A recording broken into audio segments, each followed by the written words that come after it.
오늘은 사순절 네 번째 주일입니다.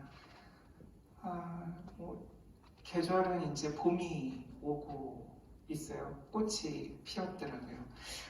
오늘 아침에 접한 뉴스가 있는데 좀 재밌는 기사라서 소개해 드리려고 해요.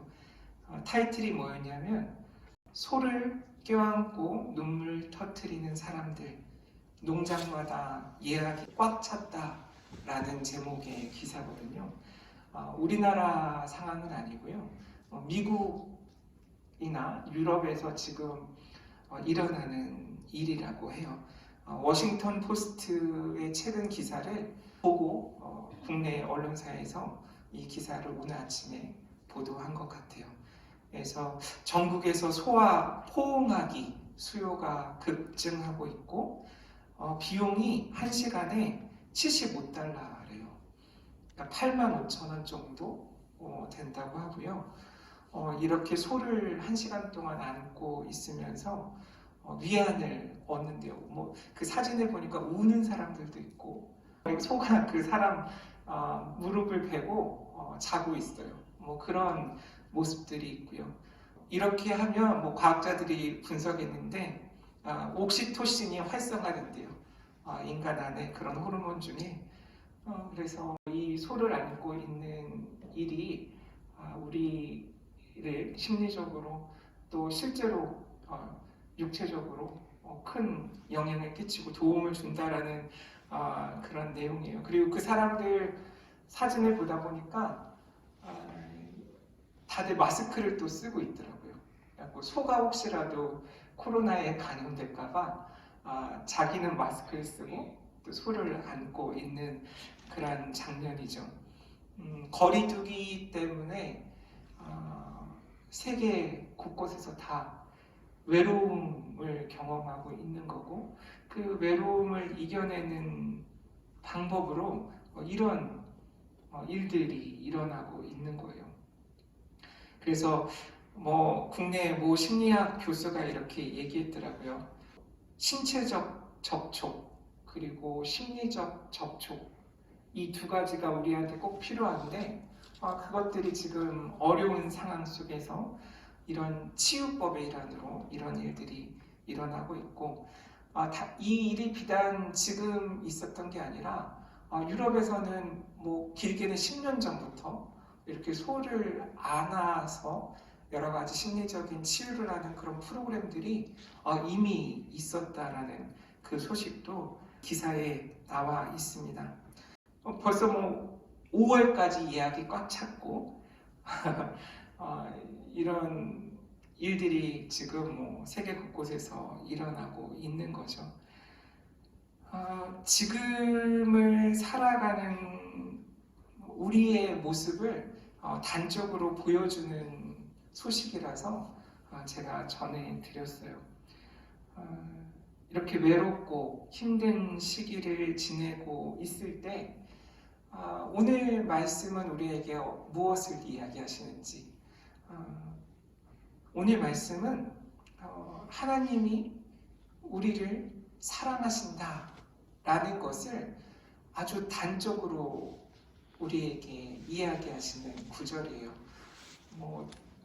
요즘은 자주 못 봤는데 제가 학창 시절에 그리고 그 당시 지역에 있는 교회들에 가장 많이 붙어있던 성경 구절이 바로 이 요한복음 3장 16절이었던 것 같아요.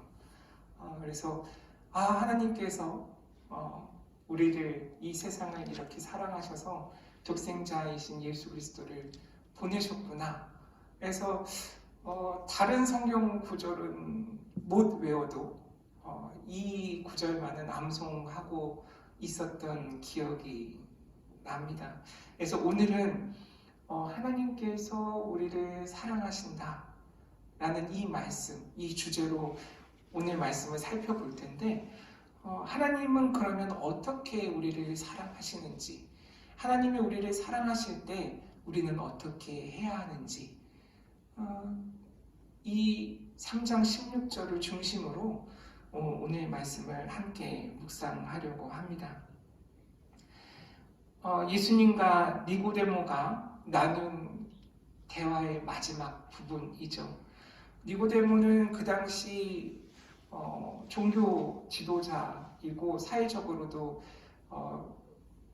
위치가 꽤나 높은 사람이었죠. 아마 그 사람이 예수님에 대해서 관심을 갖고 있고 예수님이 누구이신지 예수님과 대화를 통해서 알고 싶었던 것 같아요. 우리가 내용을 다 알고 있지만 아주 속 시원한 그런 이야기가 전개되지는 않잖아요. 예수님이 말씀하시지만 니고데모는 예수님의 말씀을 정확히 제대로 이해하지 못하는 것 같은 그런 상황이 연출되죠. 니고데모를 통해서 우리의 모습을 발견하게 되죠. 나만 예수님의 말씀을 제대로 이해하지 못하는 것이 아니구나. 혹은 신앙생활을 오래 하면 할수록 아니면 내가 어떤 그동안 정통이라고 할지 전통이라고 할지 아니면 여러 가지 신앙의 환경, 문화 그런 공동체에서 오랫동안 몸담아 왔을수록 예수님의 말씀을 제대로 이해하는 일이 오히려 어려울 수도 있겠구나라는 여러 가지 접근들을 이 니고데모와 예수님의 대화를 통해서 하게 되죠.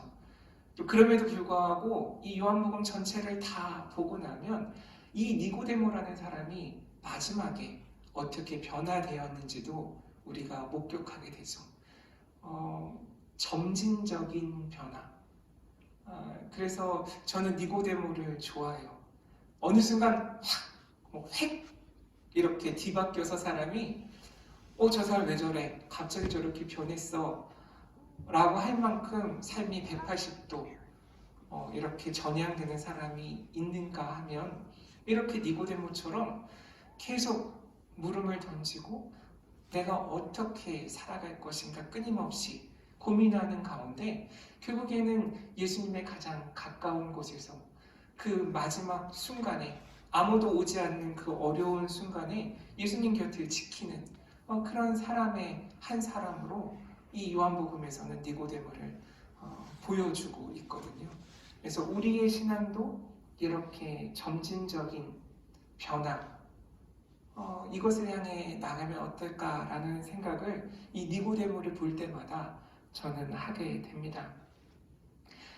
어쨌든 그 니고데모와의 이야기의 마지막 부분이고 우리가 너무나 잘 아는 말씀이에요. 하나님은 어떻게 이 세상을 우리를 사랑하실까? 이 하나님이 영향력을 펼치시는 나라, 하나님의 나라의 가장 큰 특징이 바로 사랑이라는 거죠. 사랑이 지배하는 나라, 사랑이 영향력을 끼치는 세상, 그곳이 바로 하나님의 나라라는 거예요. 하나님의 나라는 사랑의 나라인 거죠. 그 사랑을 어떻게 표현하셨냐면 하나님이 쓰신 방법이 바로 자신의 사랑하는 아들을 내어주셨다라고 하는 거예요. 그래서 이 뒷부분의 내용들이 그 빛으로 나오면 구원받고 여전히 어둠 속에 숨어 있으면 심판받는다라는 그런 정죄라는 표현으로 되어진 내용들이 연달아 나오고 있지만 결국에 이 전체의 내용으로 보면 하나님께서 원하시는 것은 심판이 아니라 구원을 말씀하시고 그 구원의 방법이 바로 사랑하심이라는 그 이야기를 오늘 요한은 하는 거죠. 어둠으로부터 빛으로 인도하시는 사랑에 대해서 이야기하는 거예요. 그래서 그 빛으로 우리를 초청하는 내용이죠. 16절을 먼저 살펴보면 세상을 이처럼 사랑하사 라는 표현이 제일 먼저 등장하죠. 이처럼 후토스라고 히라보 성경에 되어 있는데 이처럼이 뒤에 말씀드리겠지만 16절 앞에 있는 14절, 15절에 민수기의 내용이라고 이해하기도 하고, 그리고 더 보편적인 이해는 이 16절 세상을 이처럼 사랑하사 라는 이 뒷부분을 가리키고 있다. 이처럼이라는 것은 독생자를 주셔서 그 사랑하시는 방법에 대해 이야기하는 것이다. 그래서 그 하나님의 사랑의 정도와 깊이가 독생자이신 예수 그리스도를 주시는 방법으로 이루어졌다. 그래서 이 독생자라는 것 모노게네스라고 해요. 모노라는 말 우리가 실생활에서도 많이 쓰는데 모노스, 유일한, 하나라는 뜻이죠. 그리고 게노스는 종류라는 의미예요. 그래서 유일한 종류, 특별하게 구별된 단 하나, 그 아들에 대한 이야기고, 이 주셨다라는 말은 단지 예수님을 우리와 같은 모습으로 이 땅에 보내셨다라는 뿐만 아니라 성육신의 십자가 사건, 그리고 더 나아가서 부활 사건까지를 다 한데 아우르는 예수님의 전 생애가 바로 이 독생자를 주셨다라는 표현으로 정리가 되어 있는 거예요. 그래서 이 하나님으로부터 보냄받은 예수님의 그 모든 생이 어디서 절정을 이루는지 우리가 너무 잘 알고 있죠. 계속 말씀드리지만 십자가 사건에서 그 사랑이, 하나님의 사랑이 절정에 이르고 있는 거고, 보내시는 사건부터 지상에서의 사역, 그리고 십자가와 부활까지가 이 하나님의 사랑이 어떻게 이 땅에 표현됐는지 그 방법에 대해서 이 16절 한 절로 우리에게 나타내고 있는 거죠. 그래서 이 독생자를 주셔서 하시고자 하는, 사랑하고자 하는 그 일은 우리로 하여금 멸망하지 않게 하는 거예요. 뒤에 나오는 표현대로라면 영생과 반대되는 표현이죠. 영생과 멸망이 대비되어 나타나고 있어요. 요한복음에서 이 멸망이라는 단어가 쓰여진 곳이, 대표적인 곳이 있는데, 그것은 가룟 유다에게 이 멸망이라는 말이 쓰여지죠. 멸망의 자식, 즉 다른 말로 하면 영생을 얻지 못하는 그런 사람이라고 지칭되는 거예요. 결국 하나님의 심판을 받는다는 것, 그것은 영생을 누리지 못한다라, 영생을 누리지 못한다라는 뜻으로 바꿔 말할 수 있죠. 멸망이 아닌 영생을 얻기 위해서 우리에게 필요한 것이 믿음이라고 말하고 있고, 결국에 그 믿음이라는 것은 하나님의 사랑, 독생자 예수 그리스도에 대해서 우리가 어떻게 반응하는가의 문제. 그래서 예수를 믿는가, 믿지 않는가가 이 영생의 삶을 우리가 살아가는가의 문제와 연결된다라는 거예요. 그렇다면 이 예수님을 믿는다라는 것이 무엇인지 우리가 다시 한번 생각해 봐야 하겠죠. 오늘 말씀을 통해서 예수님을 믿는다라는 것은 저는 이렇게 한마디로 표현할 수 있을 것 같아요. 예수를 바라보라. 예수님을 바라보는 것이 예수님을 믿는 것이다 라고 말할 수 있습니다. 그렇게 생각하게 된 이유는 바로 14절, 15절 때문이에요. 민수기 21장 4절에서 9절 내용이 바로 이 오늘 말씀 14절의 내용과 연결이 되어 있거든요. 민수기 21장 4절에서 9절 내용은 출애굽한 그 이스라엘 민족에 대한 이야기죠. 먼 길을, 지금 광야길을 가고 있다가 이 사람들이 조급해졌어요. 자꾸 옛날 생각이 났고 옛날에 먹었던, 누렸던, 입었던 여러 가지 것들과 지금의 삶을 비교하기 시작했죠. 그래서 불평, 불만이 아주 하늘에 찌르고 있었죠. 원망하게 됐죠.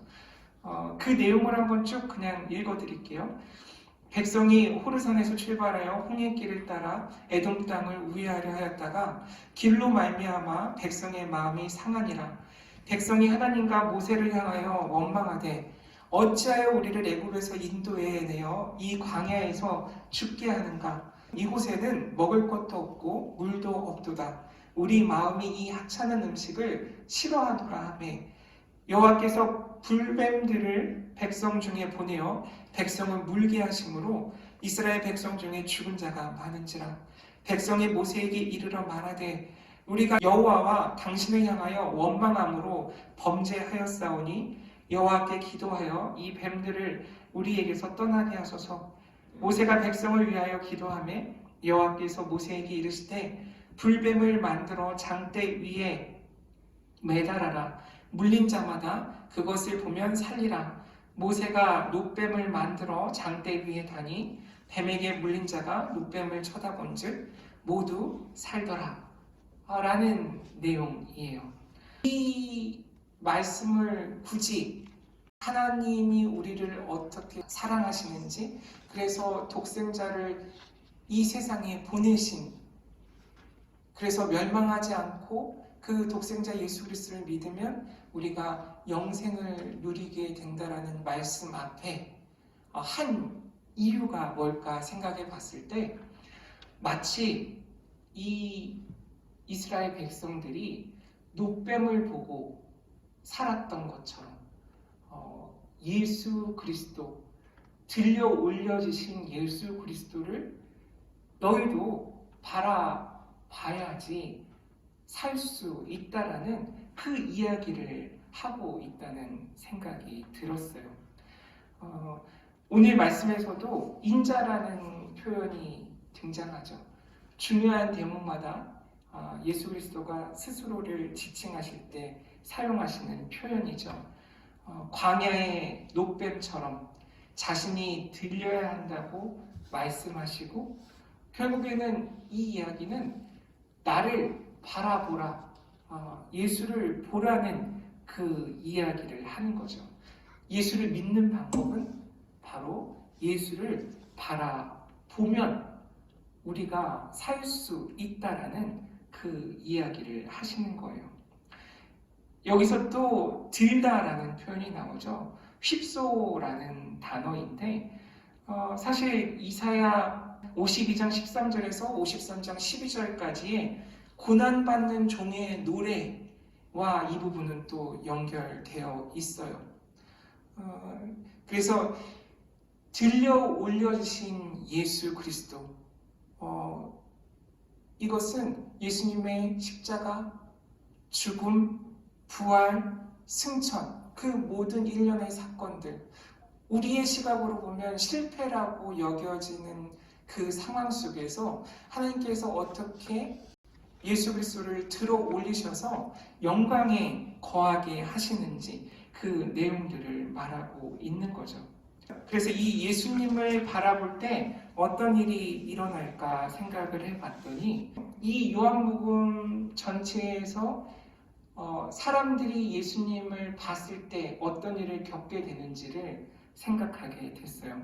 사실 예수님은 사람들의 반응 때문에 놀라시지 않거든요.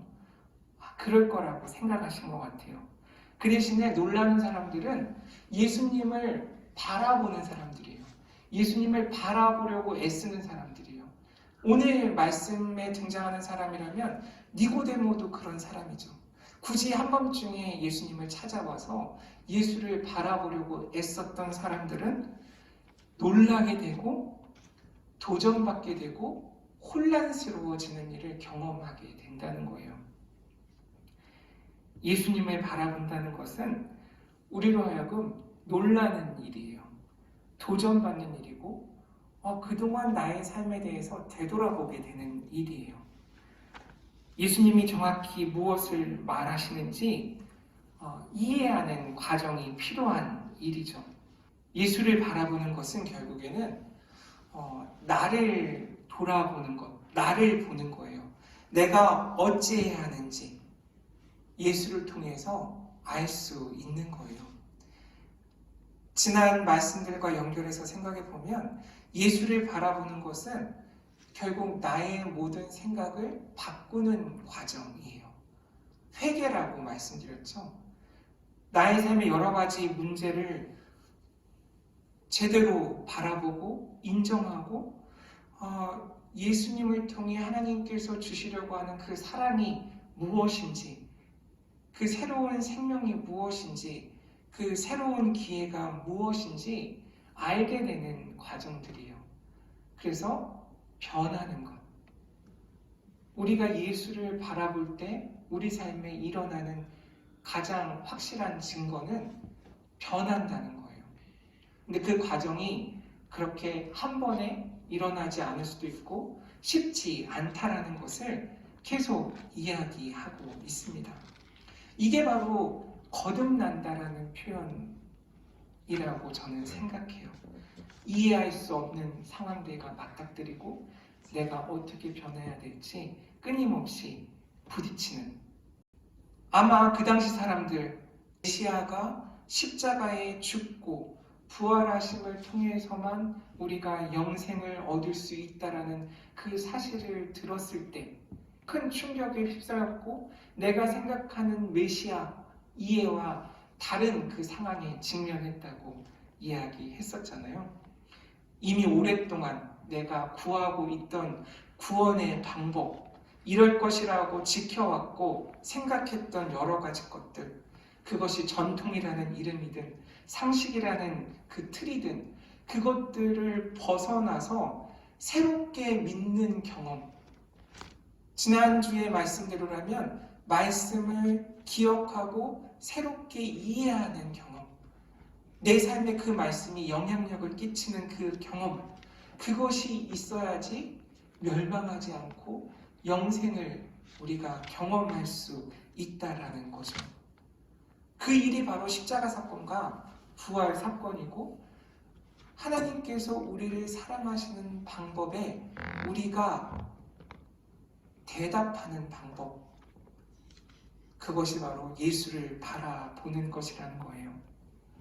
이렇게 예수를 바라보는 방법에 대해서 왜 이야기했을까 생각을 해보면 적어도 오늘 니고데모뿐만 아니라 9장에 나오는 시각장애인이 치유받은 사건 이야기를 통해서 한번 생각을 해보면 예수님께서 시각장애인을 고쳐주셨는데 이 시각장애인의 부모가 내 아들을 누가 고쳤는지 회당에서 말을 하지 못하거든요.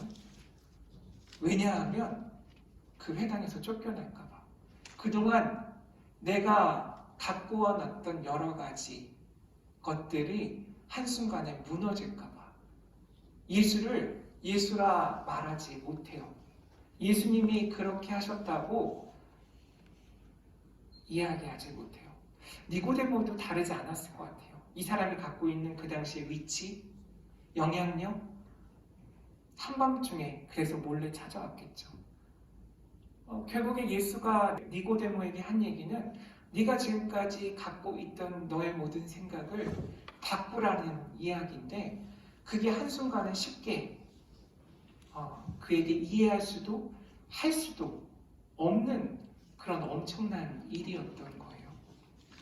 결국에는 예수를 바라보는 일은 이 믿음을 어떻게 우리가 표현하고 고백하는가의 문제와 연결이 되고 그 일은 결국에는 어떻게 따를 것인가, 어떻게 행동할 것인가의 문제를 요한복음은 이야기하고 있어요. 그래서 믿음은 진리를 따르는 것과 같은 것임을 오늘 말씀 뒷부분에 이야기하고 있는 거죠. 들어서 말로만 혼자 예수를 바라보는 일로는 이 일이 끝나지 않는다라는 것을 오늘 말씀은 이야기하죠. 최근에 또 많이 회자되는 그런 소식들 중에 이 단어가 저는 항상 인상 깊었어요. 선한 영향력. 선한 영향력이라는 단어를 인터넷에 검색을 하면 기독교인의 일화가 혹은 어떤 신앙 공동체의 일화가 전면에 딱 등장했으면 좋겠는데 그렇지 않잖아요. 선한 영향력을 검색하면요, 홍대 인근에 있는 어느 파스타 가게가 등장을 해요. 결식 아동들. 그래서 그 아동들이 밥 먹을 수 있도록 정부에서 발급해주는, 지자체에서 발급해주는 밥 먹을 수 있는 카드. 근데 그게 부끄러워서 선뜻 내고 밥을 못 먹는 그런 학생들에게, 아이들에게 무료로 배불리 먹게 해주는 그런 가게들. 그래서 선한 영향력 가게라는 운동이 지금 이런 코로나 시국에서도 여전히 일어나고 있죠.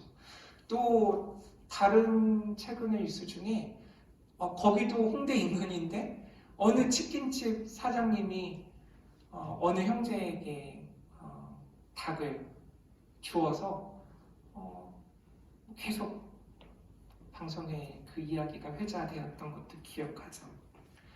이런 거예요. 20절에 악을 행하는 자, 21절에 진리를 따르는 자.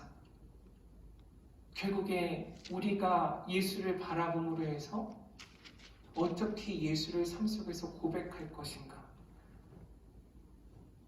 어떻게 선한 영향력을 끼칠 것인가의 문제를 고민하는 거죠. 그게 바로 오늘 3장 16절의 말씀이에요. 하나님이 세상을 이처럼 사랑했는데 너희는 어떻게 이 세상을, 이 땅 안의 생명들을 이처럼 어떤 방식으로 사랑할래? 내가 사랑했듯이 너희도 사랑해야 그런 선한 영향력을 끼쳐야 멸망이 아니라 영생을, 미래에 누리는 것이 아니라 지금 여기에, 왜냐하면 벌써라는 단어가 오늘 본문 중에 있거든요.